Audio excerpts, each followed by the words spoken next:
You ever stop mid-scroll and realize half these dudes online bragging about their AI girlfriends are actually just talking to another man's code?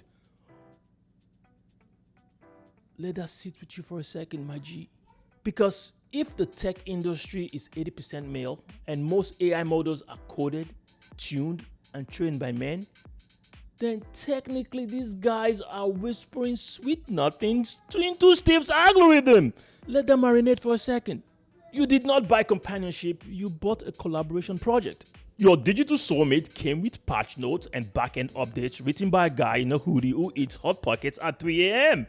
So while you're saying, you understand me better than anyone, she's literally just responding to male engineered empathy syntax. Now, I am not knocking AI. I'm not. Just a thought, right? Because AI companionship has its place. But let's be real. There is something funny and tragic about men building emotional machines to simulate the connection they gave up on finding.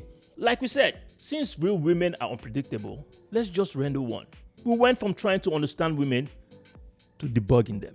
And here is where it gets philosophical. If men coded what they think love sounds like, does that mean they programmed their own fantasy version of patience, validation, and predictability? Did they just confess through code what they wish women would say? Because when your girlfriend's personality is stored on a server, it's not intimacy, my G. It's emotional karaoke. You are not building connection, you are rehearsing control. But the irony runs deeper, my G. We are talking about the same men who once mocked romance movies for being fake. Now they are paying $19.99 a month for customized affection that responds in 0.3 seconds flat. And the wild part, it works. It works. Because loneliness doesn't care if it's digital as long as it feels safe. But safety without challenge isn't love, my G. It's sedation. And if the algorithm is written by men, then what you're really falling for is another man's idea of the perfect woman. Which means technically you are trapped in a digital bromance with a feminine interface. That's not companionship, my G. That is emotional outsourcing. So maybe it's time to ask the real question. Are we progressing or just outsourcing intimacy to the same men who couldn't build healthy communication with real women in the first place?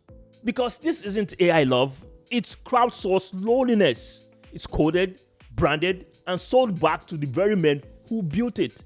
So this is what I think. I think the real danger isn't that men are dating robots. I don't think that's the real danger. I think the real danger is that they might prefer them. Because robots don't reject you, they reflect you. So what do you think, my G? What do you think? Is this innovation or just the most expensive way to talk to yourself? It's a thought. But let me know what you think though.